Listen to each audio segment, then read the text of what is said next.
Hello everyone, welcome back to our YouTube channel. तो आज हम बात करेंगे फॉर्मल लेटर्स के बारे में, ठीक है। और ये आप कोई भी पेपर दे रहे हो, आपकी हेल्प आएगा, ये आपके काम आएगा ये फॉर्मल लेटर्स का कॉन्सेप्ट, ठीक है। क्योंकि डिस्क्रिप्टिव पेपर में फॉर्मल लेटर आता है और कितने मार्क्स का आता है, 5 मार्क्स का आता है, ठीक है।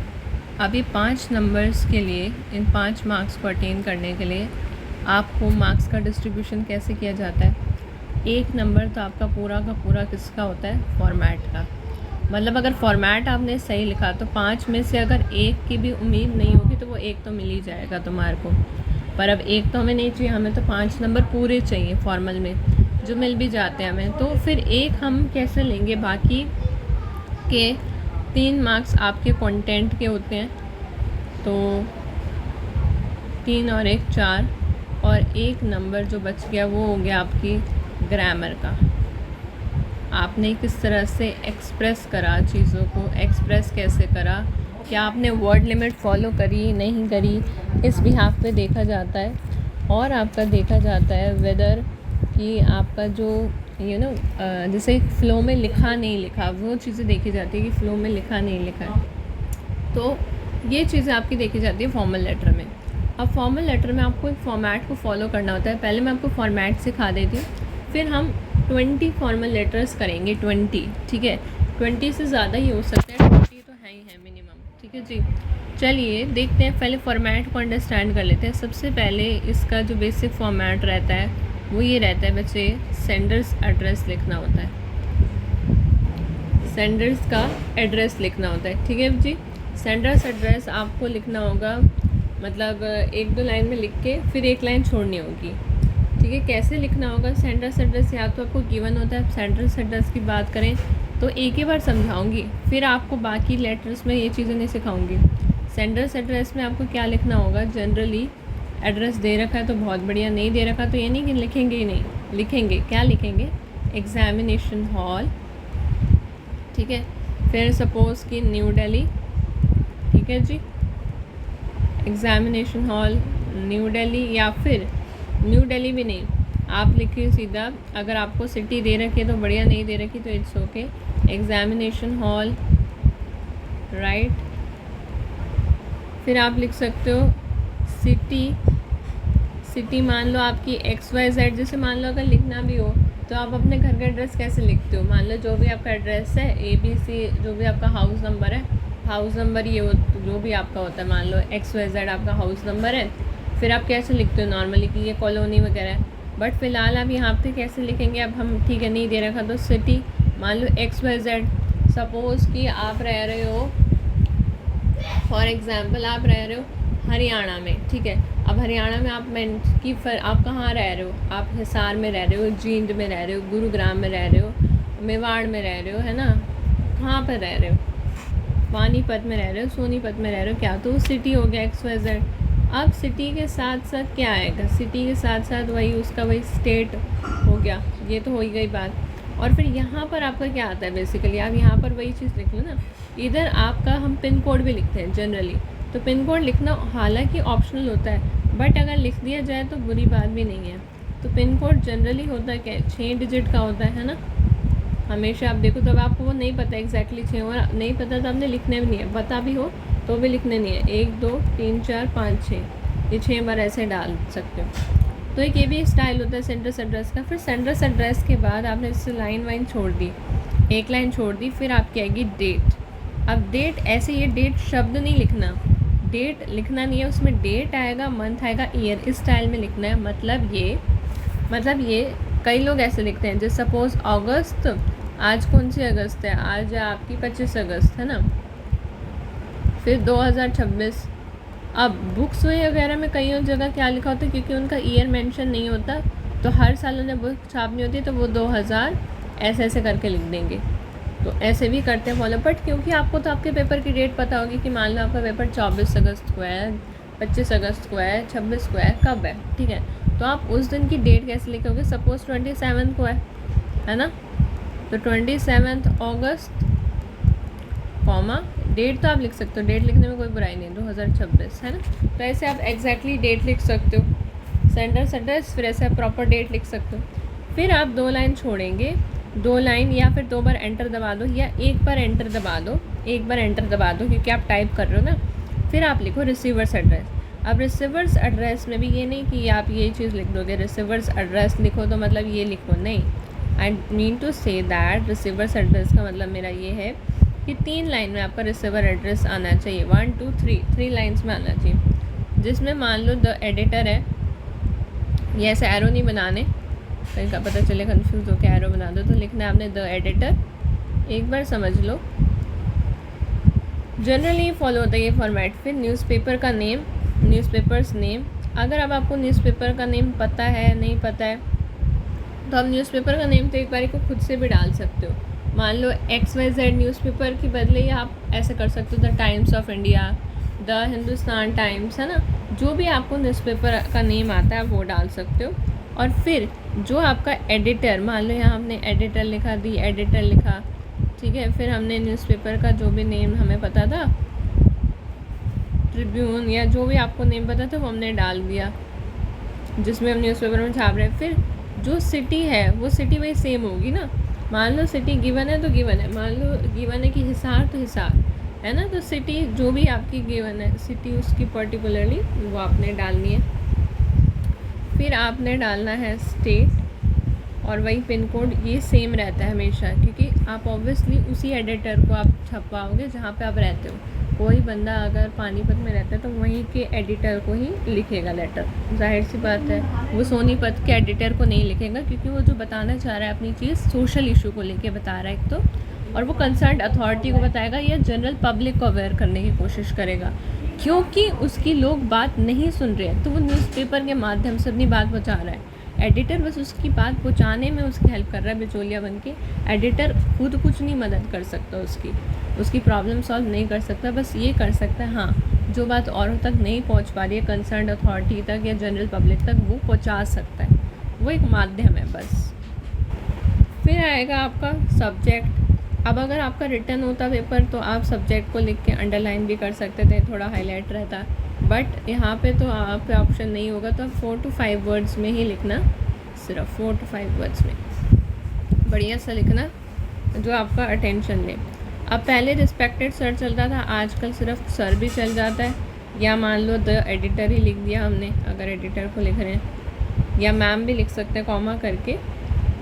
फिर आप जैसे जनरली सर चलता है, फिर आप लिखेंगे इंट्रोडक्शन, इंट्रो ज़रूर लिखेंगे, इंट्रो के बाद थोड़ा स्पेस छोड़ेंगे एंटर मार के, फिर आप डिटेल लिखेंगे उसकी, एंड देन फाइनली आता है आपका कंक्लूजन। ये है अंदर की बॉडी जिसके भी मिलते हैं नंबर, यानी 3 पैराग्राफ आपने बनाने ही हैं। और मैं बता दूँ आपको 150 शब्द होने चाहिए, ठीक है।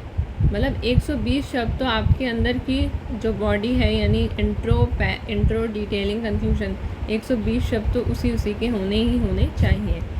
ओके बच्चे। फिर आएगा आपका क्या, then we will have thank you. हम थैंक यू बोलेंगे, कंक्लूजन में हम क्या होप कर रहे हैं उनसे हम वो बताएंगे, थैंक यू, ठीक है, थैंक यू। फिर योर सिंसेरली हो गया, फेथफुली हो गया, फॉर्मल टोन रहेगी, फेथफुली हो गया या ट्रूली। सिंसेरली बेटर है, एक ही याद रख लो, सिंसेरली, ठीक है। फिर आपका अपना फुल नेम गिवन है तो गिवन है, नहीं गिवन है तो ABC, डेजिग्नेशन गिवन है तो ठीक है, वरना रहने दो, नो नीड, इसके फालतू में पंगे में पढ़ने की ज़रूरत नहीं है। दे रखी तो ज़रूर लिख के आनी है। अब देखो, अगर एडिटर की बात करें, अगर एडिटर की बेसिस पे बात करें, वैसे तो फॉर्मल लेटर के तरह के इंट्रोडक्शन बन जाते हैं, बट अगर प्रॉपर एक एडिटर के बेसिस पे बात करें तो एक इंट्रोडक्शन लोग जनरली याद करते हैं, कब से चला आ रहा है ये, जो आपकी पहली इंट्रो वाली लाइन का आपका इतने वर्ड्स कवर करने में हेल्प कर देता है। क्या कि through the columns of your esteemed newspaper, through the columns of your esteemed newspaper, through the columns of your esteemed newspaper, I would like to draw, through the columns of your esteemed newspaper, I would like to draw the attention, I would like to draw the attention of the concerned authorities, अगर आप authorities को लिख रहे हो तो, या फिर अगर आप जनरल पब्लिक की बात कर रहे हो तो भाई जनरल पब्लिक और general public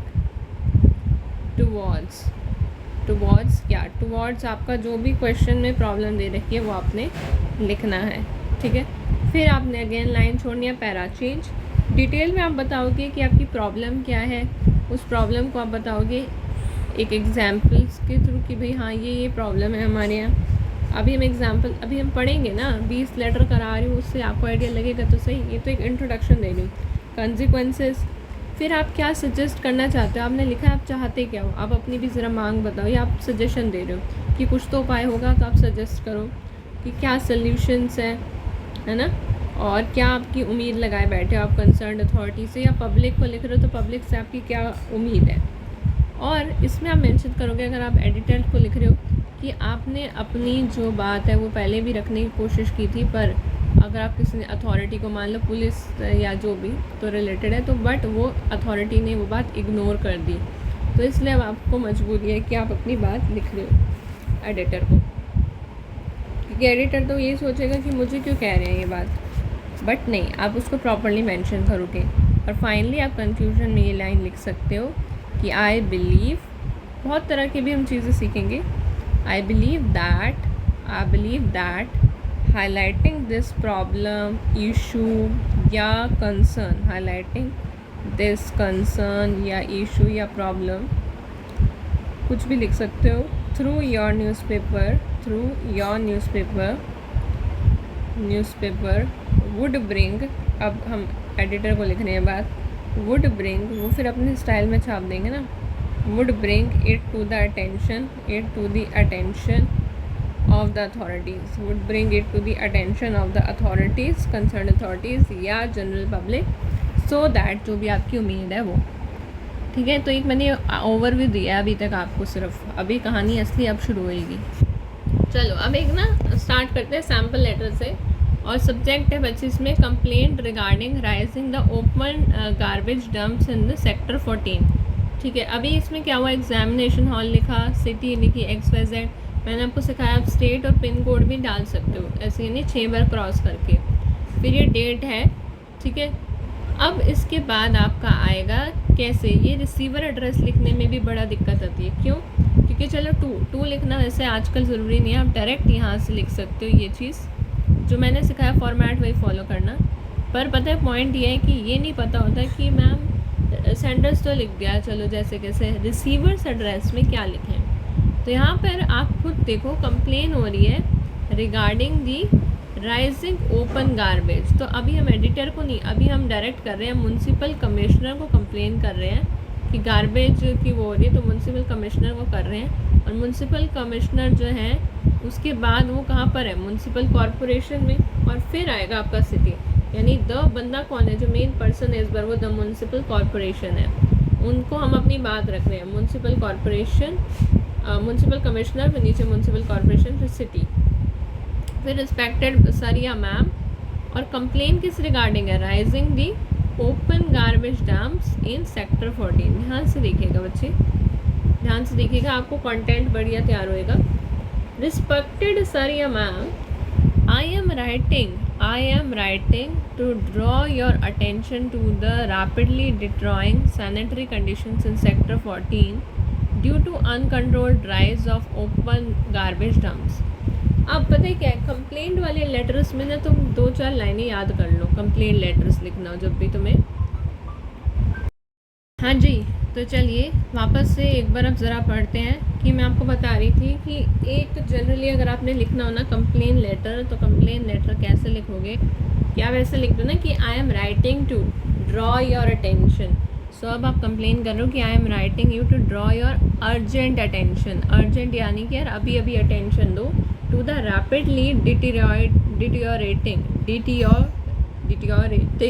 sanitary conditions in sector 14 due to uncontrolled rise of open garbage dumps। अब क्या है, क्योंकि अनकंट्रोल्ड राइज हो रहा है ओपन गार्बेज डम्प्स का, यानी जिसका जहाँ मन करता है उठा के कूड़ा यहाँ इकट्ठा कर दिया, तो इस चीज़ पे हम क्या चाहते हैं कि आप अटेंशन दो, अर्जेंट अटेंशन दो म्यूनसिपल कमिश्नर को, ऐसे हम कह रहे हैं। तो ये हमारा सबसे पहले क्या हुआ, इंट्रोडक्शन हुआ। इंट्रोडक्शन, वो भी डिटेलिंग तो बाद में आएगी। तो ये इंट्रोडक्शन हुआ कि फॉर द पास्ट 3 वीक्स लगातार मैं देख रही हूँ 3 हफ्तों से household and commercial waste has been accumulating unattended along the main roads and residential lanes. तो मतलब देखा जा रहा है कि लास्ट के 3 वीक से for the past 3 weeks household and commercial waste has been accumulating unattended along the main roads and residential lanes. This unchecked accumulation of waste has become a severe health hazard for local residents. तो ये कह रहे हैं कि मतलब यार इतना जो ज़्यादा अनचेक्ड एक्यूमुलेशन कर रहे हो तुम वेस्ट का, मतलब ये हम बता रहे हैं म्यूनसिपल कॉर्पोरेशन को, अब प्रॉब्लम को डिटेल कर रहे हैं कि इसका प्रभाव क्या पड़ रहा है, फिर हम इसे सॉल्यूशन देंगे, फिर लास्ट में कंक्लूड करेंगे। तो इसका प्रभाव ये पड़ रहा है, this unchecked accumulation of waste has become a severe health hazard for local residents वालों के लिए हेल्थ हैज़ार्ड बन चुका है।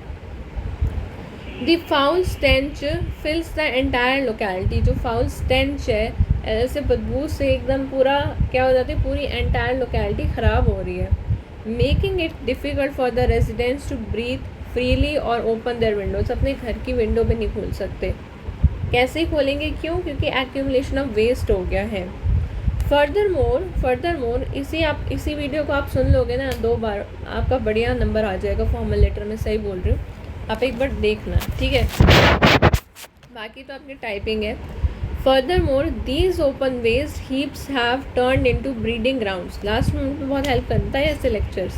हाँ, तो अब ध्यान से सुनो बच्चों, कह रहे furthermore these open waste, ये जो ओपन वेस्ट के हीप्स हैं, ये यानी पहाड़ बने हुए हैं ओपन वेस्ट के heaps, have turned into breeding grounds for mosquitoes तो आएंगी, फ्लाइज मक्खियाँ आ जाती हैं, एंड स्ट्रे एनिमल्स जो स्ट्रीट के एनिमल्स होते हैं। With the monsoon season underway, साथ ही साथ अब क्योंकि बारिश आ गई है, मानसून सीजन चल रहा है फ़िलहाल, सच में भी चल रहा है, there is a heightened risk of disease outbreak such as dengue, malaria, cholera among the residents. तो ये हमारा प्रॉब्लम है जो हम बता रहे हैं। डिस्पाइट, अब हम आ जाते हैं कि डिस्पाइट, अब कंक्लूजन पे आ जाते हैं कि despite repeated verbal complaints to local sanitation staff, no concrete action has been taken so far. तो हम उन्हें बता रहे हैं कि हम आपको ये बात इसलिए बोल रहे हैं कमिश्नर सर, क्योंकि रिपीटेड हमने वर्बल कंप्लेंट डाली है, लोकल सैनिटेशन स्टाफ पे हम गए हैं, कोई कंक्रीट एक्शन लिया ही नहीं गया अभी तक। So has no concrete action has been taken so far. तो ये लाइन आपकी ऐसी है जो आप हर जगह फिट कर सकते हो कि despite repeated verbal complaints to local sanitation staff या जो भी वहाँ पर होगा, no concrete action has been taken so far. So I request you to intervene, अब आपका ज़रूरी है आप इंटरवीन करना in this matter urgently. Kindly arrange for the daily collection and proper disposal. अब हम चाहते क्या है, हमारी होप क्या है कि kindly arrange for daily collection and proper disposal of garbage and direct the sanitation team to conduct fumigation in our area at the earliest. मतलब जल्द से जल्द क्या कराएं, फ्यूमिगेशन करें हमारे एरिया में eight the earliest. Thanking you, फिर आपका आएगा भाई again yours faithfully, yours sincerely, फिर ABC। ठीक है बच्चे, अभी फ्यूमिगेशन का मतलब यही होता है कि fumigation is like a pest control और disinfecting method that fills an area और object with a poisonous gas, smoke और vapour to kill the pest, insect या जर्म्स, है ना। पेस्ट को, इंसेक्ट्स को, जर्म्स को ये किल करने के लिए किया जाता है। देखो अब आपको एग्जाम में 2 क्वेश्चन आते हैं, एक आता है इनफॉर्मल लिखने को, एक फॉर्मल। इसमें हम फॉर्मली सीखेंगे। इनफॉर्मल लेटर अगर आपने सीखना है तो मेरा एक लेक्चर मैं डाल दूँगी, वहाँ से देख के सीख लेना। चलिए देखिए, write a letter to the editor of a national daily expressing concern over the growing menace of cyber crimes and suggesting the measures to promote digital literacy among citizen. Cyber crime हो रहा है, यानी कि अब digital literacy की ज़रूरत है citizens में। तो अब हम ये बात एडिटर को बता रहे हैं ताकि वो पब्लिक तक न्यूज़पेपर में छापे और पब्लिक को अवेयरनेस हो कि यार साइबर क्राइम का ज़माना है, अपने आप को कैसे प्रोटेक्ट कराना है। ठीक है बच्चे, तो अब इसमें हम लिखेंगे भाई again examination hall, city XYZ, pin code भी आप लिख सकते हो 6 बार क्रॉस करके, फिर डेट, फिर the editor, the daily Tribune, city XYZ। जो सिटी यहाँ लिखोगे पता चले यहाँ ABC लिख दो, यहाँ XYZ नहीं, एक जैसा लिखना, ठीक है बच्चे। सब्जेक्ट क्या है, एक्सप्रेसिंग, क्योंकि एक नंबर तो फॉर्मेट का ही है, अगर फॉर्मेट में भी सोचो गलती करी तो उससे भी गए, वो भी गए, समझ रहे हो। तो एक भी गलती इसमें आप कर नहीं सकते, और ये कंपल्सरी आएगा ही आएगा, गारंटी है ये। मतलब देखो बाकी चीज़ तो क्या है, एक बारी को GK इंग्लिश इसमें नहीं पता क्या आना है, पर ये चीज़ तो फिक्स है ना, और यहाँ से आने के चांसेस भी है जो अभी मैं आपको करा रही हूँ। तो इसलिए आप गारंटी वाले नंबर मत छोड़ा करो अपने, ऐसे लेटर ये सब अच्छे से करके जाना है। सब्जेक्ट लिखो expressing concern over rising cyber crimes and the need for digital literacy. As it is छापा, कैसे लिखा, तरीके से, लहजे से लिखना है बच्चे। कईयों को इतना भी नहीं आ रहा लिखना, तो आप समझो मैं पढ़ा रही हूँ ना, आप थोड़ा सा हिंट लेना कि आप कैसे लिख सकते हो। Expressing concern over rising cyber crimes and the need for digital literacy. अब पता है लेटर की ग्रामर और वोकैब तो ये होता है कि अब एकदम से आपको प्रॉपर्ली नहीं सिखाया जाता कि पूरी इंग्लिश एक ही वीडियो में कि कैसे एकदम से आपके माइंड को वो हुए, या स्पोकन वगैरह। यहाँ पर आपको चीज़ों को सीखना पड़ेगा। तो expressing the concern over rising, short lines में ईजी वर्ड्स कि भाई राइजिंग साइबर क्राइम्स और हमें नीड है डिजिटल लिटरेसी की, और ये हमने वहीं से लिया, क्वेश्चन से ही ये लाइन छेपी है। तो फिर रिस्पेक्टेड सर या मैम, या सर या मैम भी आजकल चल जाता है।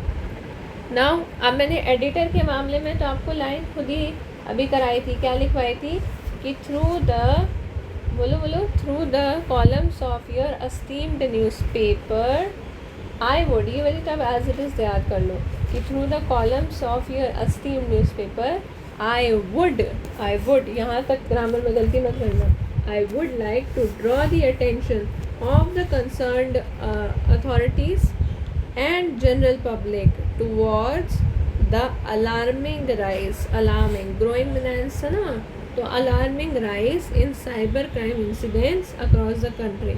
तो यहाँ पे तो आप इतना ही लिखोगे इशू के बारे में, डिजिटल लिटरेसी की बात नहीं होगी, यहाँ इतना ही आएगा, towards the alarming rise in cyber crime incidents across our country। इसलिए हम न्यूज़पेपर में लिख रहे हैं कि कितना बढ़ रहा है, ताकि हम अपने शहर वाले लोगों को या जहाँ जहाँ न्यूज़पेपर जा रहे हैं उन्हें बचा सकें। अपना न्यूज़पेपर अपने शहर में जाएगा, अपनी सिटी में जाएगा। तो with the rapid expansion of digital banking, अब क्या हो गया है कि विद द रैपिड एक्सपेंशन हो गया है बच्चे डिजिटल बैंकिंग का, ऑनलाइन शॉपिंग करने लग गए हैं लोग, ब्लिंकिट, फ्लिपकार्ट, अमेज़न और भी पता नहीं बहुत सारे नेम्स हैं, है ना, ज़ोमैटो, ज़ेप्टो और भी बहुत सारी चीज़ें हैं ना। और डिजिटल बैंकिंग तो आए दिन UPI कर रहे हैं, पेटीएम कर रहे हैं। तो आप क्या लिख रहे हो, कह रहे हो कि अपनी मन की बात ऐसे लिख रहे हो कि भाई with the rapid expansion of digital banking का इतना रैपिड एक्सपेंशन हो गया है, ऑनलाइन शॉपिंग हो गई है रैपिडली, यानी एक्सपैंड हो गई है, बढ़ रही है ना। पहले एक का दुक्का करता था, आजकल हर बच्चा online shopping and social media use कर रहा है। तो साइबर क्रिमिनल्स आर इंक्रीजिंगली, तो साइबर क्राइम भी बढ़ रहा है, क्योंकि अब उन्हें पता चल गया कि कैसे फ़ोनों को हैक करना है, ये कैसे अपना जो भी तरीके हैं उनके अपने स्टाइल्स हैं, फ़ोटोज़ भेज के, करप्ट फाइल्स भेज के डाटा को कैसे चोरी किया जा रहा है, डाटा भी पैसे भी। तो cyber criminals are increasingly exploit कर रहे हैं, वो एक्सप्लॉइटिंग अनसस्पेक्टिंग सिटीजन्स। तो जो अपने आम नागरिक हैं, बेचारे आम सिटीजन्स हैं, अनसस्पेक्टिंग सिटीजन्स, उनका एक्सप्लॉयटेशन हो रहा है लगातार। इंस्टेंसेस यानी एग्जांपल्स ऑफ, आप ले लो फिशिंग स्कैम्स, यानी पहले डाटा चोरी कर लिया फिर पैसे मांगे। OTP से भी फ्रॉड्स हो रहे हैं, आपको पता है बहुत ज़्यादा, ये आपके लिए भी काम की बात है, बाकियों को तो अवेयरनेस मिली नहीं, आप भी सुन लो। OTP फ्रॉड्स, आइडेंटिटी का थेफ्ट है ना, किसी की फ़ोटो को कैसे वो करके मिसयूज़ हो रहा है, मतलब बेसिकली। एंड फेक लोन का जो ऐप, मतलब फेक लोन वाले, भैया लोन ले लो, या हम बैंक से बोल रहे हैं, जबकि ऐसा कभी घर होता नहीं है। तो फेक लोन ऐप, सिंडिकेट्स, या कोई और ऐप ऐसा होता है जिसमें आपका वायरस आ जाता है। सिंडिकेट्स हैव सर्ज सिग्निफिकेंटली, आपको पता ही है ये सब बातें, बस देखो इंग्लिश में कैसे लिखनी है कि with the rapid expansion of digital banking, online shopping and social media, and cyber criminals are increasingly exploiting unsuspecting citizens. Instances of phishing scams, OTP frauds, identity theft, fake loan app syndicates have surged significantly. Tragically, senior citizens, yes, and young students often fall prey to these sophisticated digital traps. अब senior citizen जिन्हें proper phone का use नहीं आता, अपने young students उनको properly आता नहीं होता. इनफैक्ट कई लोग, मैक्सिमम नंबर ऑफ पीपल को नहीं आता होता. बड़े लिखे लोगों को भी वैसे नॉलेज होती है, पर फ़ोन की प्रॉपर नहीं होती है कि क्या करना है क्या नहीं करना है. तो they often fall prey to these sophisticated digital traps due to lack of awareness regarding basic cyber hygiene. हमें नहीं पता होता कि साइबर हाइजीन कैसे यूज़ करना है. बस आ गया स्मार्टफोन हाथ में, हम यूज़ कर रहे हैं. So we don't have awareness, that much of awareness आजकल नहीं है.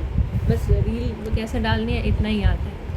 ठीक है, तो regarding basic cyber hygiene, in fact क्योंकि पता है मोस्टली लोग इस बैकग्राउंड से होते ही नहीं है, तो उन्हें नॉलेज भी ऐसे भी नहीं होती है कि क्या स्ट्रक्चर है, कैसे.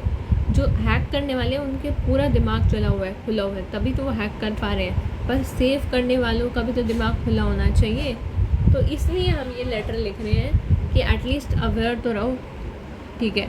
वाइल लॉ एनफोर्समेंट एजेंसीज, जो लॉ एनफोर्समेंट एजेंसीज हैं, वो are making efforts to apprehend cyber criminals. वो कोशिश करती है पुलिस बेचारी कि भाई पैसे लोगों के वापस आ जाए. लॉ एनफोर्समेंट वाली जितनी भी एजेंसीज़ हैं वो एफर्ट्स करती हैं to apprehend cyber criminals. Preventive awareness remains our strongest line of defence. पर वही बात है कि अपने आप को जो प्रिवेंटिव अवेयरनेस की कैसे उससे बचा जा सके, ये हमारी स्ट्रॉन्गेस्ट लाइन है डिफेंस की. कि ठीक है, अटैक करना नहीं आता, आपको नॉलेज नहीं है, अब बचना कैसे, इतनी नॉलेज रख लो कि आप एटलीस्ट वो कहते हैं ना सेल्फ डिफेंस, उतना कर सको. तो ये आपकी है बेस्ट लाइन है. जैसे इसलिए कहते हैं ना, आपने एक ये भी ऐसे सुना होगा कि prevention is better than cure, है ना. ये भी मैंने पढ़ा रखा है. उसमें भी यही है कि आप जो है बाद में आपके पैसे चले गए, आप इधर फ़ोन करो या इधर वो करो, फिर आए ना आए, या कोई भी आइडेंटिटी है, फिशिंग स्कैम्स, कुछ भी, उससे बेटर है कि आप ध्यान से चीज़ों को समझ के थोड़ा बहुत जो अपना क्लिक है या अपनी इतनी जल्दबाजी पर कोई काम मत करो. ठीक है.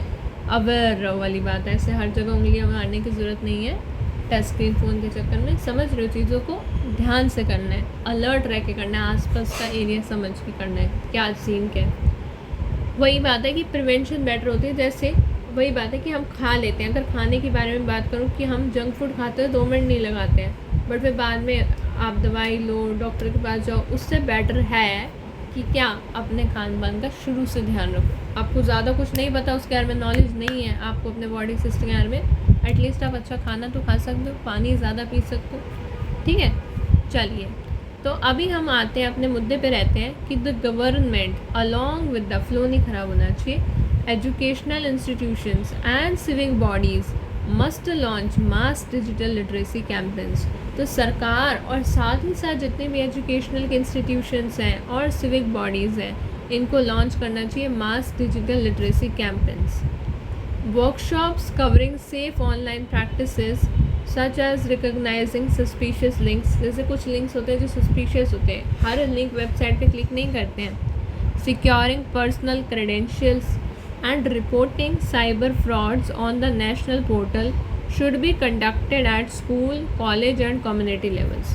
तो जैसे वर्कशॉप्स लगानी चाहिए, तो वर्कशॉप्स जो covering safe online practices such as कि हाउ, जैसे recognising suspicious links, securing personal credentials, ये सब सिखाना चाहिए बच्चों को स्कूल्स में, कॉलेज लेवल पे, कम्युनिटी लेवल पे सिखाना चाहिए आज के टाइम पे. और टीचर्स को भी सीखना चाहिए. Reporting cyber frauds on the national portal should be conducted. कैसे रिपोर्ट करना है अगर आपको कुछ भी सस्पिशियस मिले, at school, college and community levels. फिर आप कंक्लूजन आएगा. अच्छा, इसमें ना आप कंक्लूजन में ज़रा स्पेस छोड़ देना. ये देखो, यहाँ हमने इंट्रोडक्शन लिखा, लाइन छोड़नी है, देन ये कंक्लूजन हो गया, आप लाइन छोड़ेंगे, फिर यानी एंटर मारेंगे, then you will write, I hope this issue receives due prominence in your publication to foster greater awareness among citizens and prompt authorities towards proactive intervention. कि मैं चाहती हूँ कि I hope this issue receives due prominence, एक इसे जगह मिलेगी आपकी पब्लिकेशन में, टू फॉस्टर यानी बढ़ेगी जिससे अवेयरनेस अमंग सिटीजन्स और पब्लिक वही है, and prompt authorities toward the proactive intervention, ताकि जो अथॉरिटीज़ हैं वो अपना इंटरवेंशन करें और कुछ एक्शन लें, ठीक है। Thanking you, yours faithfully ABC। तो लास्ट कंक्लूजन मैंने आपको क्या बताया था, जैसे आप ये याद कर सकते हो एडिटर के केस में कि I believe that highlighting this problem या highlighting this issue in your newspaper would bring it to the attention of the authorities and general public so that they remain aware of the cyber crimes। तो ऐसे हम 20 letters जब पढ़ लेंगे ना, 2 तो पढ़ चुके हैं, तो हमें एक आइडिया लग जाएगा एटलीस्ट कि इसे कैसे लिखना होता है, और भी बहुत प्रैक्टिस से आता है। चलो ये है write a letter to the superintendent of police. बाकी भी मैं ना डिस्क्रिप्टिव की अलग से वीडियोस भी डालूंगी, एक मिक्स प्रैक्टिस की भी डालूंगी। सब चैनल को इसलिए कह रही हूँ सब्सक्राइब रखना, क्योंकि कहाँ ऐसे आता नहीं है एकदम से वीडियो ना, शो नहीं होता यूट्यूब पे प्रॉपरली। सब्सक्राइब में यही बेनिफिट होता है कि आपको प्रॉपर ऑर्गेनाइज जगह पे मिल जाती है, आप प्लेलिस्ट चेक कर सकते हो, आप वीडियोस देख सकते हो, ठीक है। वो बेटर ऑप्शन रहता है, ईजी रहता है, कन्वीनियंस के लिए जो है, इसलिए सब्सक्राइब में फ़ायदा है, आप लोगों का भी बेनिफिट रहता है ये, ठीक है। नोटिफिकेशन आ जाती है, आइडिया लग जाता है। ओके गाइस, यही तो एक मीडियम है कि आप तक कंटेंट पहुंचाने का। तो सही समय पे अगर कंटेंट आपने देखना है तो आप चैनल को सब्सक्राइब रखें। एनीवेज, नेक्स्ट आते हैं फॉर्मल लेटर पे कि write a letter to the superintendent of the police. And और एक और बात कि अगर किसी फ्रेंड को आपकी ज़रूरत है तो उससे भी टाइम से वीडियो ज़रा शेयर कर दीजिएगा, बाद में फ़ायदा नहीं होगा। और अच्छा लगे तो लाइक करना, ताकि और लोगों तक भी आए कि हाँ ये वीडियो बेनिफिशियल है, ठीक है बच्चे। बस ज़्यादा कुछ नहीं है, ये आपके बेनिफिट के काम है। अब आइए, write a letter to superintendent of police SP of your district concerning the increasing incidents of chain snatching and night burglaries in your area, requesting enhanced police patrolling. अच्छा, तो अब आप SP को लिख रहे हो, पुलिस अपने डिस्ट्रिक्ट के सुपरिटेंडेंट ऑफ पुलिस को क्या लिख रहे हो, लेटर लिख रहे हो, क्योंकि चेन की स्नैचिंग के इंसिडेंट्स बढ़ रहे हैं, रात में लोगों के घर में चोरियां हो रही हैं, तो इसलिए हम चाह रहे हैं कि चलो जो पुलिस की पेट्रोलिंग है उसके लिए हम रिक्वेस्ट कर रहे हैं। अब देखो फॉर्मेट तो आपको पता चल गया, तो यहाँ पे क्या आएगा, the superintendent of police, district police headquarters और फिर सिटी, इस हिसाब से लिखना है। अब नीचे लिखिए एक लाइन छोड़ के subject, complaint regarding rising incidents of chain snatching and night burglaries in Model Town. Respected sir, I am writing to bring to your attention, I am writing to bring to your urgent attention the alarming rise in petty and serious crimes, particularly chain snatching and night burglaries in the model town locality over the past month। तो लगातार 1 महीने से क्या हो रहा है, alarming, वो इसलिए मतलब जो चोरियाँ हैं वो बढ़ रही हैं, तो इसलिए हम बोल रहे हैं कि I am writing to bring to you to your urgent attention, है ना, to your urgent attention the alarming rise in petty and serious crimes, particularly chain snatching का हो रहा है, night burglaries in the model town locality over the past month। In recent weeks multiple incidents of bike-borne miscreants, तो यानी जो तंग करने वाले लोग हैं, शैतानी तत्व, बाइक पे बैठ के क्या करते हैं, snatching gold chains from elderly residents during morning and evening walks have been reported. तो आपको बताइए, लोग मॉर्निंग एंड इवनिंग वॉक्स पे जाते हैं, तो लोगों की कैसे बाइक पे चलते हैं, तभी तो लोग पहनते नहीं है गोल्ड की चेन, कैसे लोग स्नैच कर लेते हैं बाइक वाले। तो अब इसको अपने इंग्लिश में कैसे लिखोगे कि in recent weeks multiple incidents आए, एग्जाम्पल दे रहे हैं ना डिटेल में, ये लाइन छोड़ के लिखना, multiple incidents of bike-borne miscreants snatching gold chains from elderly residents during morning and evening walks have been reported. Furthermore, 2 locked houses, 2 locked houses थे, मतलब ताला लगा हुआ वाले घर थे, were broken into last week during late hours. तो 2 locked houses were broken into, कहीं गए होंगे तो पीछे से देर रात को क्या कर लिया, ब्रोकन इनटू, ताले टूट गए यानी चोरी हो गई घर में, in last week during the late hours. These recurring, ऐसे बहुत सारे इंसिडेंट्स हुए, these recurring incidents have created a pervasive atmosphere of fear and insecurity among local residents। अब गले में मोहल्ले में आपकी चोरियां हो जाए दो और स्नैचिंग हो जाए, है ना, सोने की चेन 2 लोगों की चोरी हो जाए, 2 लोगों की क्या, बहुत सारे लोगों की, मॉर्निंग वॉक इवनिंग वॉक पे, तो लोग कैसा फील करेंगे। एक इस वजह से क्या होगा, एक परवेसिव एटमॉस्फेयर क्रिएट हो जाएगा, किसका, परवेसिव एटमॉस्फेयर फियर का, इनसिक्योरिटी का अमंग लोकल रेजिडेंट्स। खास करके जो बेचारी वीमेन है या फिर सीनियर सिटीजन्स हैं, वो बेचारे वॉक पे भी नहीं जा सकते क्या बाहर। तो अब हर जगह यही एटमॉस्फेयर हो गया, परवेसिव एटमॉस्फेयर, मतलब हर जगह बस यही बात हो रही है, पता है इस घर में ये हो गया, पता है ऐसे 2 घर में चोरी हो गई, ये बात है। तो आपस में फियर और इनसिक्योरिटी के अपने बच्चों को आप बच्चों को क्या, मतलब लोग मॉर्निंग वॉक के लिए नहीं जा पा रहे हैं जो आंटीज़ जाती थी पहले, है ना। So the lack of functional street lights, अब इसमें क्या है, द लैक ऑफ, एक चीज़ की और कमी है, the lack of functional street lights in certain stretches and irregular police patrolling during night hours. अब क्या चीज़ की कमी थी, कमी ये थी, प्रॉब्लम ये था बेसिकली कि स्ट्रीट लाइट्स ही वर्क नहीं कर रही थी रात को, इरेगुलर पुलिस की पेट्रोलिंग ही नहीं है, कोई पुलिस का डर ही नहीं है, चोरों को पकड़ेगा कौन, वो तो भाग गए चेन लेके, है ना, कौन फिर कंप्लेन करे, तब तक तो चोर निकल जाता है। Have emboldened these anti social element, जिसकी वजह से लोग कितना वो डर फैल गया। और देखो ना, तो इन सब चीज़ों ने एम्बोल्डन्ड कर दिए दीज एंटी सोशल एलिमेंट्स को, ताकत देने वाली यही चीज़ें हैं। So I request you to kindly deploy additional PCR vans, set up temporary police checkpoints and intensify night patrolling in our area to restore law and order, ताकि लोगों को थोड़ा सेफ्टी फील हो और जो चोरों की हिम्मत बढ़ाई है उस पर थोड़ा सा रोक लगे जाए, ठीक है। तो I request you to kindly deploy additional PCR vans, set up temporary police checkpoints and intensify night patrolling in our area to restore law and order. Thanking you, yours faithfully, ABC। PCR समझते हो ना, police control room vans, ठीक है। चलो कि इससे क्या है, थोड़ा सा एंटी सोशल एलिमेंट्स, वरना क्या है, एक तो गोल्ड भी चोरी कर जाते हैं और लोगों के मन में जो इनसिक्योरिटी आ जाती है कि बेचारे वॉक पे नहीं जा सकते, है ना, उनको चोट पहुँचती है, जो हार्म होता है उसमें भी कितना दिक्कत होती है। तो ये एक सोशल इशू था। नेक्स्ट फॉर्मल लेटर देखते हैं, कह रहा है write a letter to the regional transport officer. Regional transport officer RTO को लेटर लिखना है अपने डिस्ट्रिक्ट के, bringing attention to frequent traffic gridlocks and reckless driving near major school zones and requesting immediate corrective measures.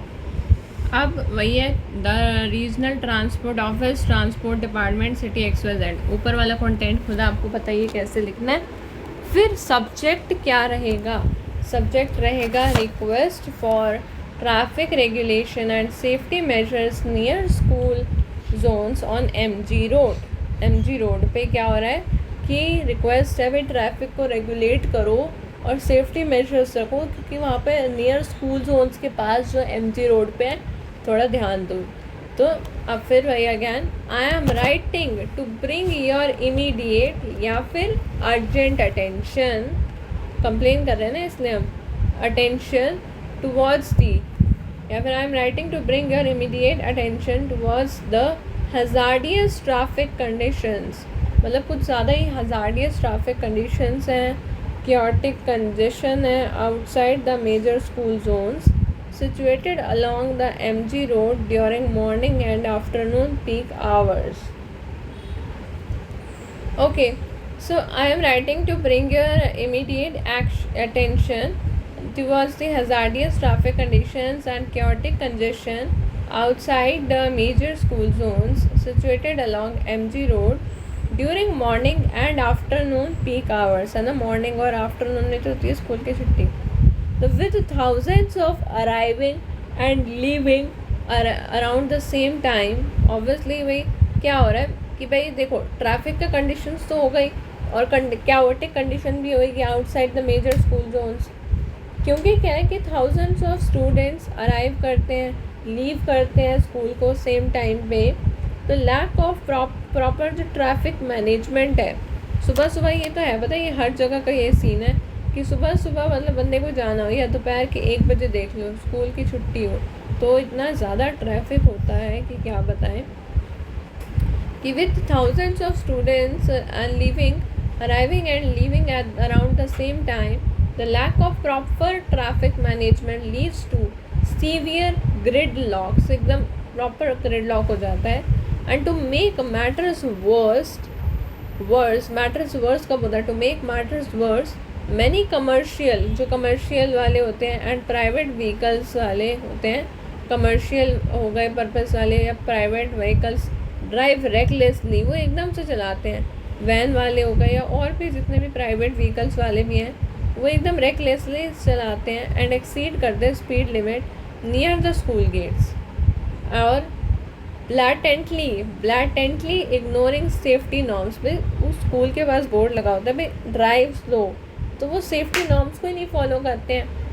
इस situation के से क्या pose हो जाता है, एक कॉन्स्टेंट और एक severe threat to the lives of young school children. क्या हो जाता है, life of young school children को क्या हो जाता है, स्कूल थ्रेट हो रहा है भाई, severe threat to life of young school children and pedestrians, जो उन्हें लेने आते हैं, कई बच्चों के पेरेंट्स आते हैं उन्हें पैदल लेने, attempting to cross the busy road, school के उस साइड जाना होता है उन्हें.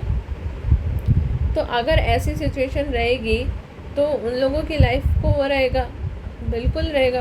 तो to prevent any untoward accident, I earnestly request your office to take prompt corrective measures.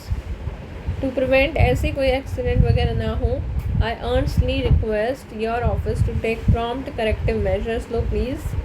Installing prominent speed limit signboards, दोबारा से इंस्टॉल करो. prominent speed limit, वैसे हमारे स्कूल के बाहर तो होते थे prominent speed limit signboards. Constructing zebra crossing होती है, बड़े बड़े स्पीड ब्रेकर्स है ना.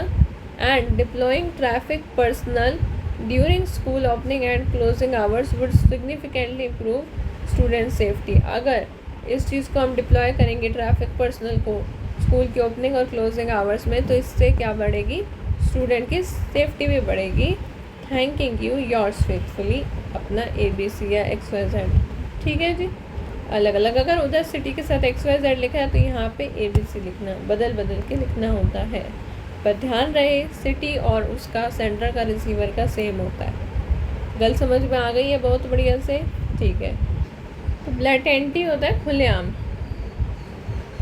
ओके, नेक्स्ट आइए, नेक्स्ट फॉर्मल लेटर है, कह रहा है write a letter to chief medical officer of your district requesting a medical health checkup and blood donation camp in your locality.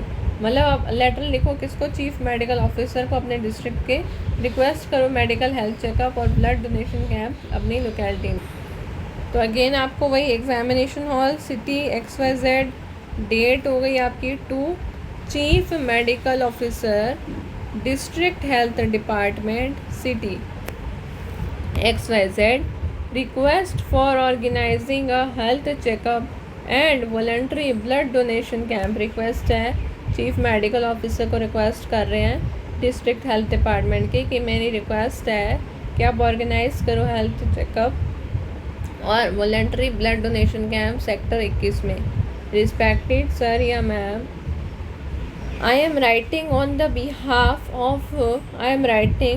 Behalf of residents welfare association of sector 21. मैं अपने मैं लिख रहा हूँ बिहाफ पे, I am writing on the behalf, सभी के behalf पे, of the residents welfare association of sector 21 to request the organisation of a comprehensive.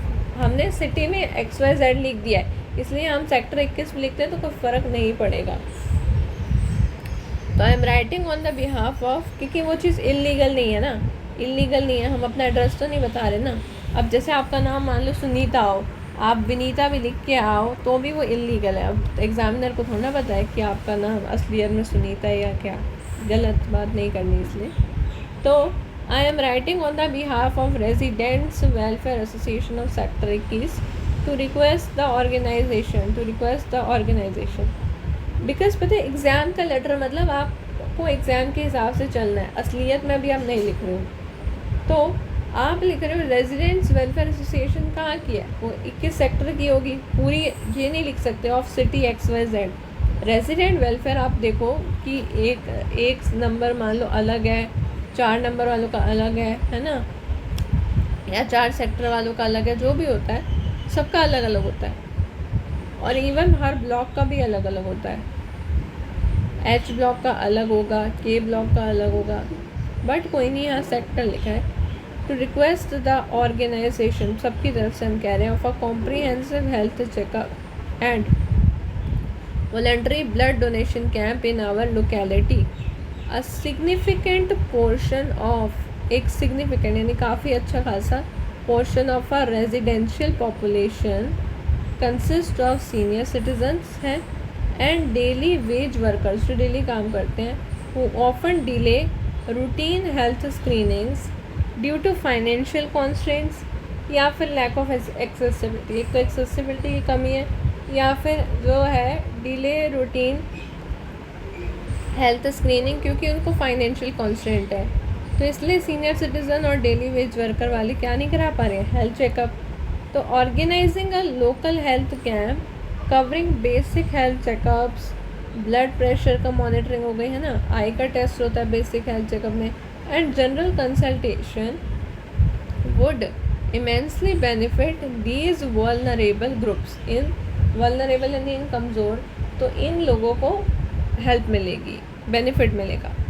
Additionally many youth volunteers, जो हमारे कम्युनिटी में है, वो भी क्या है, एक यूथ वॉलंटियर्स के लिए बहुत अच्छी बात है, वो अच्छी चीज़ सीखेंगे तो उनको एक मौका मिलेगा काम करने का भी। तो एडिशनली मैनी यूथ वॉलंटियर्स, इससे ब्लड को डोनेट कर रहे हैं या फिर वॉलंटियर भी जो भी हैं वैसे भी हेल्प कर रहे हैं, कोई जैसे कॉटन या जो भी काम है, किसी को स्नैक्स है, जो भी कर रहे हैं अपना हिसाब से यूथ वॉलंटियर कर रहे हैं हमारी कम्युनिटी के, वो ईगर हैं to contribute to social welfare, social welfare के लिए अपना ब्लड डोनेट करने के लिए कंट्रीब्यूट है।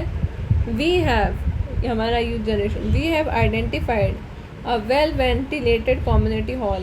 तो हमने आइडेंटिफाई कर रखा है, ढूंढ रखा है, मतलब एक well ventilated community hall in sector 21, क्योंकि आपको पता है कि बड़े से हॉल में होना चाहिए, तो आप उन्हें जगह भी बता रहे हो कि तभी तो ऑर्गेनाइज करेंगे। और यूथ जनरेशन ईगर भी है, भाई देने वाले लोग हैं भी सही, ब्लड डोने वाले तो हाँ है, तभी हम उन्हें बता रहे हैं कि many youth volunteers in our community are eager to contribute to social welfare by donating blood. We have identified a well ventilated community hall in sector 21 that can serve as the venue for this drive and local volunteers will, local जो volunteers हैं will assist your medical team in managing administrative logistics. I request you your office to approve this initiative को approve करें और एक हमें suitable date आप अपने हिसाब से अलॉट करें हमारे एरिया के लिए, and allot a suitable date, and एक टीम भी दे हमें मेडिकल प्रोफेशनल्स की for the camp. Thanking you yours faithfully ABC। अब करते हैं नेक्स्ट फॉर्मल लेटर। कह रहा है Write a letter to the Postmaster General of your district reporting non-receipt or frequent delay of official speed post deliveries and registered letters in your area। मतलब अब आपको क्या करना है, आपने ना पोस्ट मतलब करना क्या है, लेटर लिखना है, किसको, पोस्ट मास्टर के जनरल को, और वो पोस्ट मास्टर जनरल अपने ही डिस्ट्रिक्ट का है। आप उसे शिकायत लगा रहे हो, रिपोर्ट कर रहे हो कि बार बार क्या हो रहा है, नॉन रिसिप्ट, एक तो रिसिप्ट नहीं मिल रहा है और फ्रीक्वेंट डिले हो रहा है किस में, ऑफिशियल पोस्ट, जो स्पीड पोस्ट डिलीवरीज होती है ना, या जो रजिस्टर्ड लेटर्स होते हैं, तो हमारे एरिया में ऐसे हो रहा है, ये क्या चक्कर है। तो अब इसमें आप कैसे करोगे, इसमें कुछ नहीं, आपने अब क्या करना है, आप ये बोलोगे कि सबसे पहले आप फॉर्मेट लिखोगे वही examination hall city XYZ, date डालोगे, फिर लिखोगे the post master general head office city XYZ, मतलब वही आपका ही city the post master general.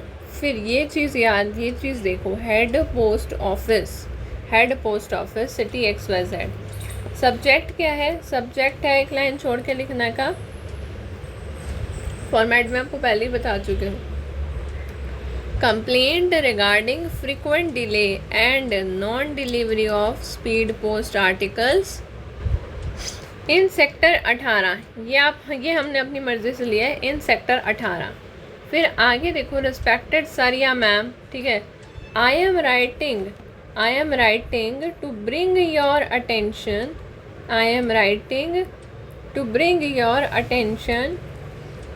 ठीक है, हम अटेंशन ट्रैक कर रहे हैं कि हम लिख क्यों रहे हैं, to bring your attention towards a serious issue regarding the gross inefficiency in the delivery of speed post articles and registered mail। मतलब कि क्या हो रहा है, रिगार्डिंग हम कंप्लेन लिख रहे हैं, एक सीरियस इशू है और वो किस रिगार्डिंग है कि ग्रॉस इनएफिशिएंसी है डिलीवरी में, स्पीड पोस्ट आर्टिकल्स की डिलीवरी में और रजिस्टर्ड मेल की, in sector 18 under the jurisdiction of the main city post office. तो जो रजिस्टर्ड मेल है इन सेक्टर कहाँ पर? 18। फिर आप बताओगे कि अंडर वो किसके अंडर आता है, तो वो बच्चे आता है under the jurisdiction of main city post office, you have to type this. अब आप पैराग्राफ चेंज, तो लीव अ लाइन यानी एंटर मारो, नेक्स्ट लाइन में आओ। अब हम बताएंगे उन्हें कि प्रॉपर की क्या कारण है, क्या प्रॉब्लम है, उसका क्या इम्पैक्ट है, कारण क्या है प्रॉब्लम का और उसका सल्यूशन क्या चाह रहे हैं हम। तो for the past 2 months residents, लगातार 2 महीने से रेजिडेंट्स ऑफ आवर लोकेलिटी, ये नहीं कि आज एक दिन ऐसा हुआ तो हम लिख रहे हैं, नहीं, हम उन्हें बता रहे हैं कि ये प्रॉब्लम हम 2 महीने से फेस कर रहे हैं, ऐसे ही इतनी जल्दी हम आपको लेटर लिख के तंग नहीं कर रहे हैं।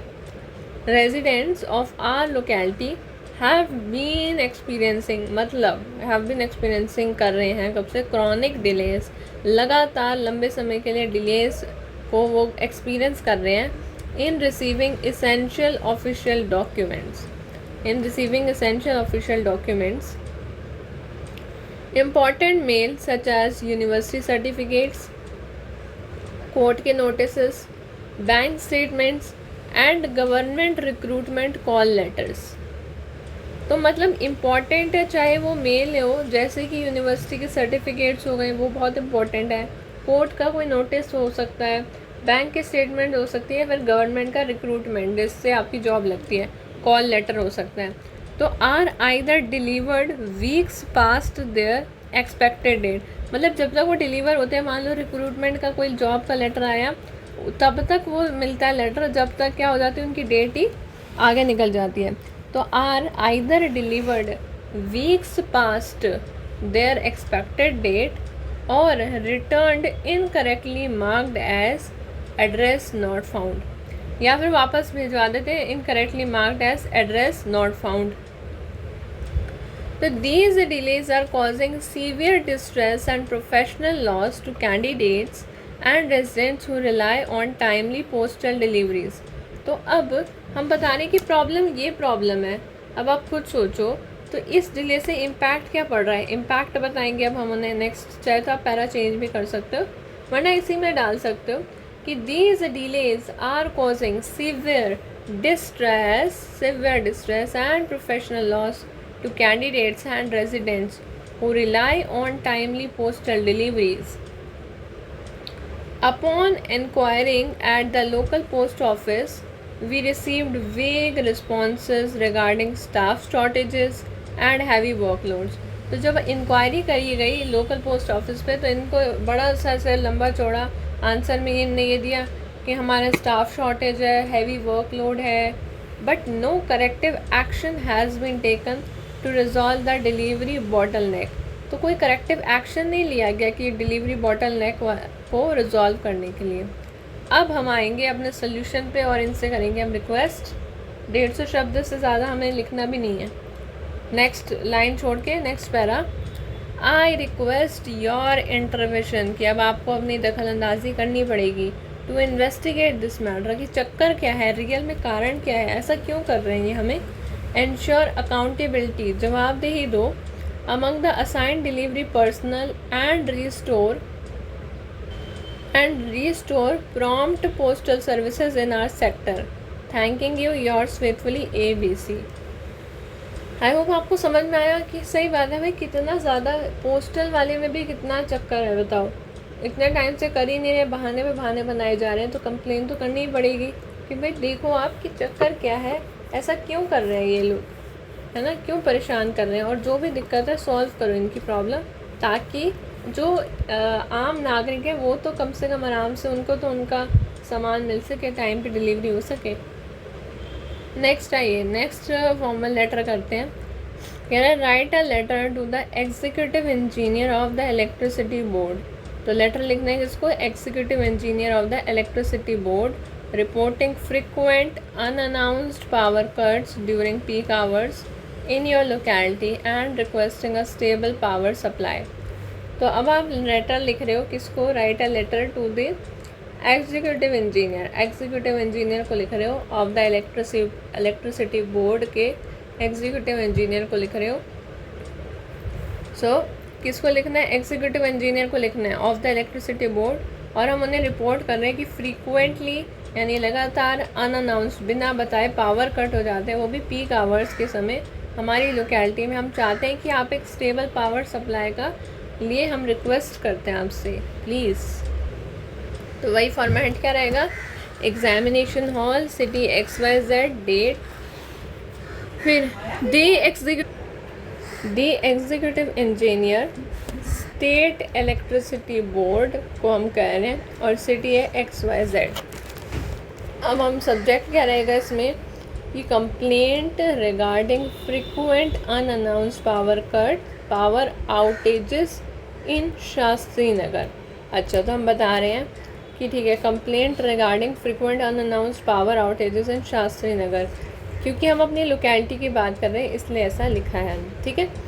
अब देखो आगे, रिस्पेक्टेड सर या ma'am, I am writing on the behalf of the residents of Shastri Nagar, I am writing on the behalf of residents of Shastri Nagar to bring to your attention the severe hardship caused by frequent unannounced power cuts in our locality over past 3 weeks। ऐसे लगातार 3 हफ्तों से problem हो रही है हमें।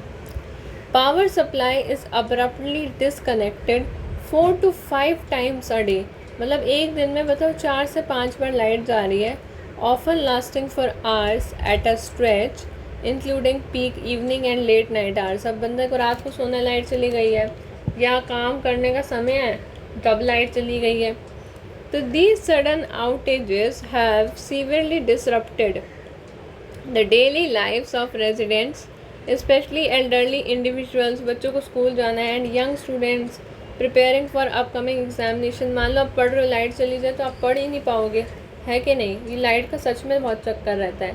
Furthermore, the erratic voltage fluctuations, furthermore, आप पता है ये वाला लेटर तो पक्का ही लिखना सीख लो कि मान लो लाइट चल जाए ना, ऐसे ही लेटर लिखना, ठीक है। तो एक बार फिर से बताऊँ कैसे लिखना। मान लो आपके घर लाइट चली गई है, अब बस आप भी प्रॉब्लम फेस कर रहे हो लाइट वाली, तो आप लेटर लिखना कि I am writing on the behalf of the residents of, जहाँ भी आप रहते हो, मान लो शास्त्री नगर रहते हो तो शास्त्री नगर से ही, ठीक है।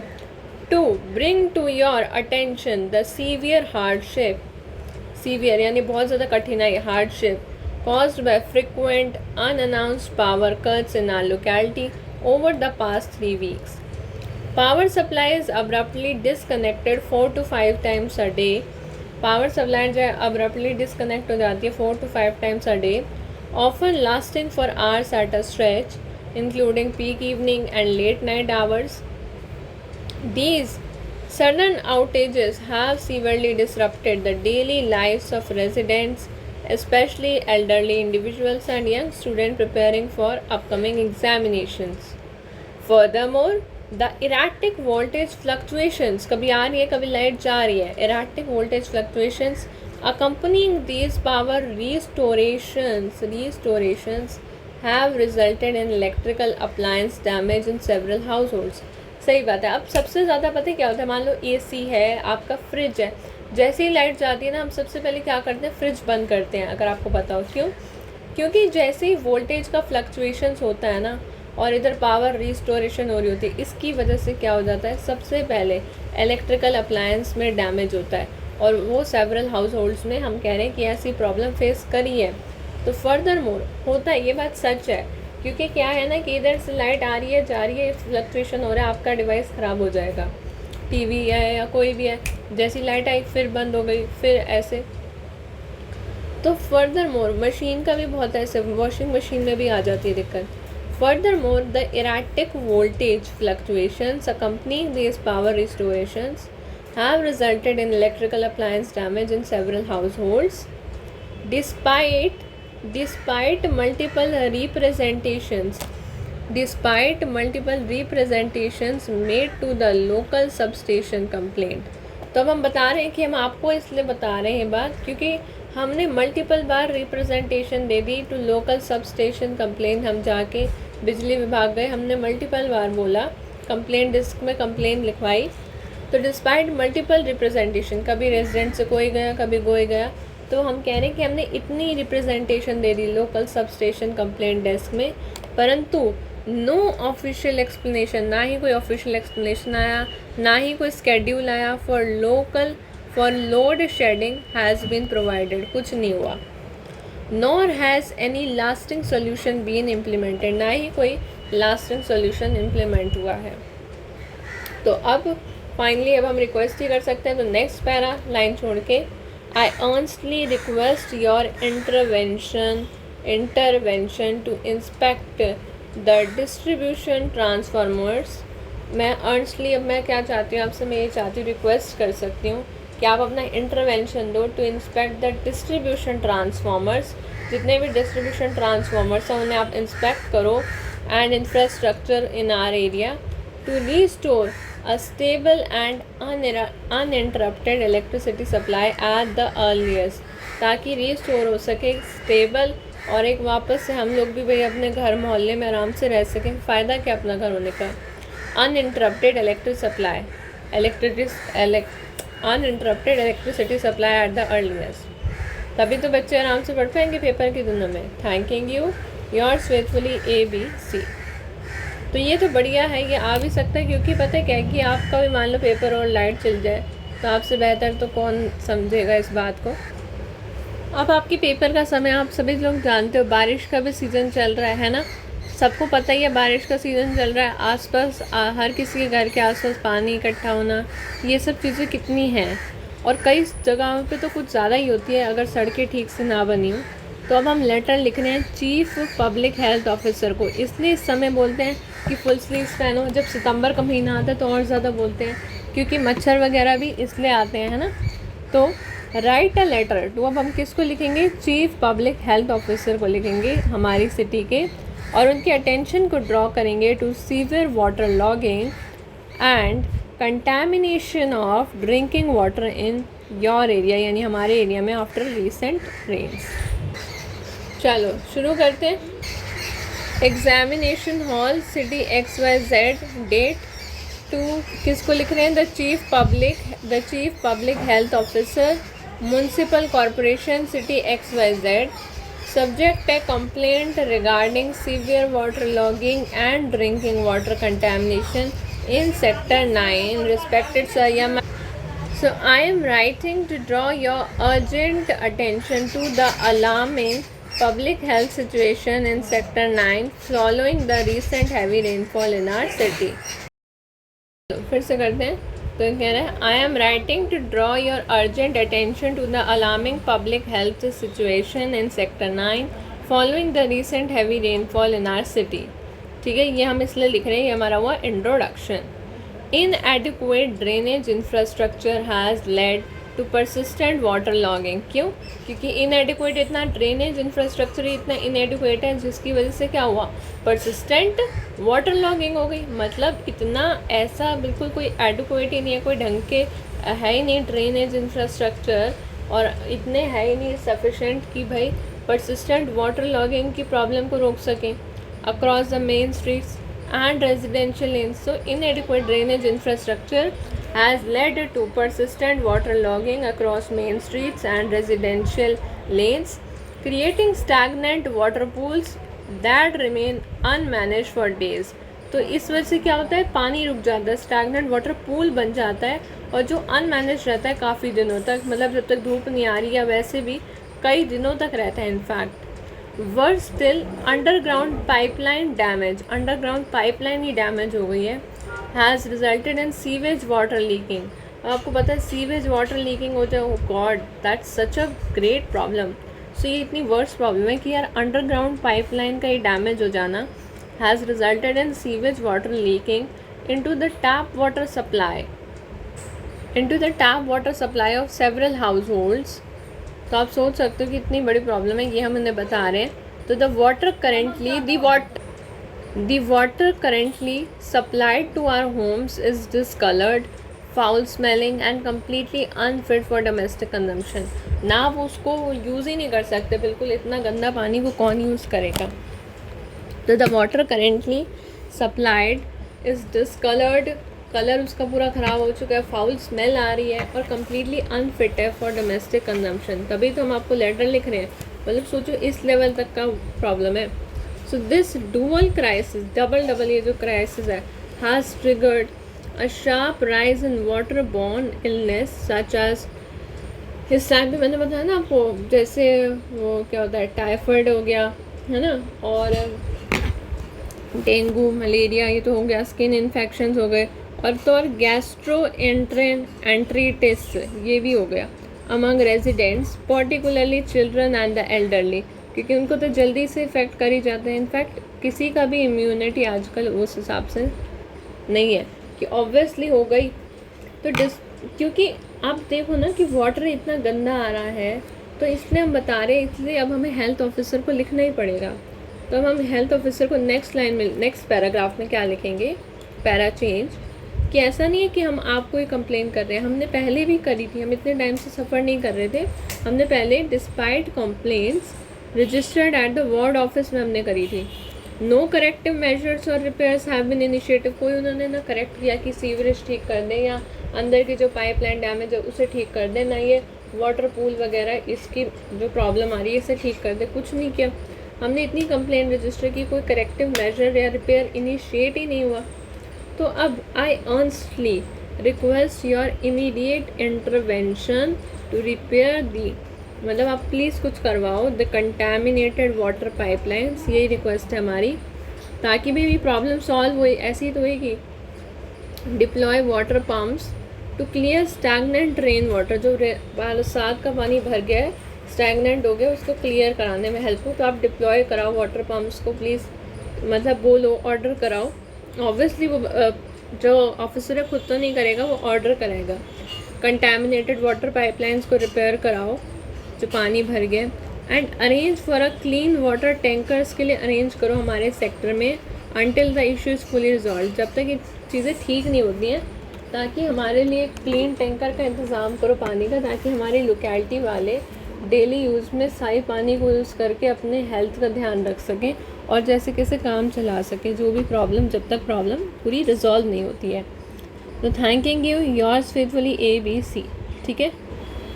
नेक्स्ट देखो, नेक्स्ट लेटर करते हैं। मेरा write a letter to the district magistrate, DM को लेटर लिख रहे हैं, complaining about excessive noise pollution caused by loudspeakers and late night commercial events in your residential locality। तो हम लेटर लिख रहे हैं किसको, डिस्ट्रिक्ट मैजिस्ट्रेट को, और कंप्लेन करेंगे about excessive noise pollution caused by loudspeakers and late night जो कमर्शियल इवेंट्स होते हैं हमारी रेजिडेंशियल लोकेलिटी में। अब हम उसको लेके DM को कंप्लेन कर रहे हैं, डिस्ट्रिक्ट मैजिस्ट्रेट। तो अब हम क्या करेंगे, सबसे पहले लिखेंगे city XYZ, examination hall city XYZ, date, यहाँ से देखो, the district magistrate, office of the district magistrate city XYZ। Subject है complaint regarding extreme noise pollution from late night loudspeakers in sector 15। तो कंप्लेंट कर रहे हैं हम regarding the extreme noise pollution from late night loudspeakers in Sector 15. Respected sir या ma'am, I am writing to draw your attention to the severe disturbance caused by unabated noise pollution in Sector 15. Respected sir या ma'am, मैं आपको ये letter इसलिए लिख रही हूँ कि मैं आपकी अटेंशन को ड्रॉ कर सकूँ। किस बिहाफ पे ड्रॉ करना चाहती हूँ? सीवियर डिस्टर्बेंसेस जो हो रहे हैं वो caused by unabated noise pollution in sector 15 due to unauthorised use of high decibel loud speakers and late night commercial events. तो भाई क्यों हम बोल रहे हैं? I am writing draw your attention to the severe disturbances caused by I am writing, ठीक है, तो अब आप समझ गए ना। I am writing to draw your attention to the severe disturbance caused by unabated noise pollution in sector 15 due to the unauthorized use of high decibel loudspeakers and late night commercial events जो होते हैं। ये हमने intro लिख दिया। Now for the past few weeks, लगातार कुछ हफ्तों से हम देख रहे हैं सेवरल, अब क्या है, लगातार हफ्तों से ही होती है। अब ये तो है नहीं हम लगातार भाई 2 दिन से ही हो रही है या 3 दिन से हो रही है, ऐसा हम नोटिस कर रहे हैं पास्ट फ्यू वीक से कि several commercial banquets and open venues in our vicinity, जो यानी वेन्यूज़ गली वाले उसकी बात नहीं कर रहे हैं, हम बात कर रहे हैं कि कमर्शियल बैंकेट्स और जो ओपन वेन्यूज़ भी होते हैं उनकी भी बात कर रहे हैं हम। In our vicinity have been operating loud speakers at high volumes well past midnight, पूरे मतलब आधी रात तक चलता रहता है इनका। ब्लैटेंटली, मतलब कोई वही नहीं है, ऐसे पूरा चला ही रहा है, ब्लैटेंटली एकदम लगातार कर ही रहे हैं, कोई फ़र्क नहीं पड़ता। Violating the noise control regulations led by the supreme court, तो वायलेट कर रहे हैं ये लोग। क्या कर रहे हैं भाई? सुप्रीम कोर्ट ने रेगुलेशंस दे रखे हैं कि भाई नहीं करना तुमने, 10-11 बजे तक ही होता है मैक्सिमम, और ये लोग तो पूरा हाई वॉल्यूम पे लगे हुए हैं। करना है तो धीरे करो ना। अब इसकी वजह से डिस्टर्बेंस तो होगा ही लोकल रेजिडेंट्स को। तो the continuous blaring music causes immense distress to local residents. अब वो लोग तो पार्टी कर रहे हैं, जिनको नहीं बुलाया या बुलाया भी है तो भी वो लोकल रेजिडेंट्स को तो दिक्कत हो रही है, उन्हें सोना होता है, सुबह ऑफिस जाना होता है, कितने काम होते हैं, है कि नहीं? तो दिस अनचेक्ड, नेक्स्ट पैरा में लिखेंगे, this unchecked noise disruption severely effects elderly citizens, patients. हाँ सही बात है। अब देखो पेशेंट्स भी तो होते हैं कईयों के घर में, है ना। एल्डरली सिटीजन्स होंगे, उन पे क्या असर पड़ेगा? जो रिकवर कर रहे हैं बेचारे होम पे रह के, स्टूडेंट्स जो इनके कॉम्पिटिटिव एग्ज़ाम्स आने वाले हैं, मान लो आपका पेपर है, कोई धड़ धड़ धड़ धड़ धड़ गाना लगा के होए होए होए डीजे पे नाच रहा है या शोर मचाया हुआ है, तो आपका कहाँ से तैयारी होएगी, है कि नहीं? समझ सकते हैं आप लोग इस बात को। तो अब हम बोल रहे हैं कि ऐसा नहीं है कि ये बात हम सिर्फ आपको बता रहे हैं, हमने पहले बड़ी रिक्वेस्ट करी है, तो repeated request made to the venue managers कि यार ऐसे मत करा करो वेन्यू वाले, ठीक है, प्लीज़ आप थोड़ा डेकोरम बनाओ। और कंप्लेन फाइल किया लोकल पुलिस स्टेशन में भी किया, हमने पुलिस को भी लगातार फ़ोन किया कि ऐसे ऐसे गाना बजा रहे हैं, हमें तंग हो रहा है, हमारे लोकेलिटी वाले तंग हो रहे हैं। Have yielded no positive results, मतलब कोई पॉजिटिव रिजल्ट ही नहीं आया, यानी कि काम नहीं बनी, दाल इधर नहीं गली ना, तभी आपको बोल रहे हैं। तब नेक्स्ट पैरा में हम उन्हें बोलेंगे कि I earnestly request your office to enforce strict compliance with noise control laws, mandate that 10 p.m. cut-off time for loudspeakers and take appropriate action against violators to restore peace in our neighborhood। तो बस अब हम आपको बोल देते हैं, request कर देते हैं कि आप आपके ऑफिस वालों कि आप स्ट्रिक्ट कंप्लायंस जो है वो करो नॉइज़ कंट्रोल लॉज के साथ, और मैंडेट कर दो कि 10 बजे के बाद, 10 बजे भी हालांकि लोग तंग होते हैं, जिनके घर में बच्चे पढ़ रहे हैं या स्टूडेंट्स तैयारी कर रहे हैं या मान लो एल्डरली लोग हैं, वो तंग तो 10 बजे तक भी होते हैं, बट फिर भी हम कह रहे हैं कि ठीक है पेशेंट्स लोग हैं, तंग तब भी हो रहे हैं, पर कम से कम रात तो हमारे लिए छोड़ो, रात को तो हम लोग पढ़ सकें या जो आराम कर सके लोग। तो इसलिए mandate the 10 p.m. Cut off time for loud speakers and take appropriate action against violators to restore peace in our neighbourhood, है ना। हमारे नेबरहुड में लोग तंग हो रहे हैं, इसलिए हम सबकी तरफ से बात कह रहे हैं, सिर्फ अपनी बात नहीं है, सबकी बात है, ये सबकी तरफ से कह रहे हैं। थैंकिंग यू, सबकी तरफ से रिक्वेस्ट है और सबकी तरफ से धन्यवाद। धन्यवाद में तो अपनी तरफ से ही लिखोगे, आगे योर्स फेथफुली यहाँ रह गया ना, योर्स फेथफुली या सिंसियरली भी लिख सकते हो, ABC। ठीक है, आपको पता है हम 10वें फॉर्मल लेटर पे आ गए हैं, 10th फॉर्मल लेटर पे हम आ चुके हैं। इस वीडियो में 10 ही करेंगे, ठीक है, वैसे 20 ही कराऊंगी मैं आपको, बट ये पार्ट 1 है तो इसमें हम 10 करेंगे, नेक्स्ट वाले में अगले 10 करेंगे। चलो, तो आज की वीडियो का अभी ये 10th लेटर कर लेते हैं। कह रहा है write a letter to the general manager of the state road transport corporation. अच्छा, एक बात आपको पहले ही बता दूँ, 10वें लेटर पढ़ाने से पहले इन लेटरों को बार बार रिवाइज कर लेना, ध्यान से समझ लेना क्या फॉर्मेट है, इस बेसिस पे ही आते हैं, कंटेंट ऐसे ही बनता है। ठीक है, तो आप इसी को एक बार दोबारा देख के अंडरस्टैंड कर लेना, ध्यान से देख के समझ लेना, कुछ पॉइंट्स नोट करने और फॉर्मेट नोट कर लेना इसमें। ठीक है, ये आपको हेल्प करेगा एग्ज़ाम में, तो ये मैं आपको अपनी तरफ से यही दे सकती हूँ एज अ गिफ्ट या एज अ हेल्प। ठीक है, चलिए सो स्टार्ट करते हैं। Write a letter to the general manager, और ये आपको पता 15 अगस्त वाले गिफ्ट में मैंने मेंशन किया था, ये मैं आपको इसलिए मैं स्पेशली आपके लिए बनाई है ये वीडियो। ठीक है, चलिए करते हैं। और बाकी मैं एक और बात बता दूँ, ट्रांसलेशन, प्रेसी या ऐसे इनका भी आएगा, और भी कंटेंट है, उसके लिए आपको क्या करना होगा, चैनल को सब्सक्राइब करना होगा। ठीक है, क्योंकि आपको इतनी सारे यूट्यूब की वीडियोस में फिर काम की वीडियो तो मिलने से नहीं, फिर तो आपने खो जाना है, इसलिए चैनल को सब्सक्राइब करो, चैनल पे जाके चेक करो कि हाँ यहाँ टाइम टू टाइम काम का सामान आ रहा है, डेली अपलोड होता है कुछ ना कुछ। ठीक है, तो आप चैनल को सब्सक्राइब रखना, और वीडियो को लाइक शेयर और सब्सक्राइब कर दोगे ना, शेयर भी कर दोगे, तो भी क्या है कि काम की वीडियो ज़्यादातर लोगों तक पहुँचती है। वरना तो आपको पता है कि यूट्यूब वास्ट है, इसमें आपको स्टडी कंटेंट सही और अप्रोप्रिएट और बिना किसी फालतू चीज़ों के मिलना डिफ़िकल्ट टास्क है। ठीक है ना, अब चॉइस आप लोगों की है कि ठीक है आपने क्या चूज़ करना है, एक तरफ एप्पल है आप पे, एक तरफ समोसा है। अब हेल्थ के लिए आपको पता है कि क्या अच्छा है, ये आपकी चॉइस है। चलिए तो करते हैं शुरू guys. Write a letter to the general manager of the state road transport corporation regarding the shortage of local buses during peak hours in your town, causing severe inconvenience to commuters। आइए back करिए, इस letter पे आते हैं।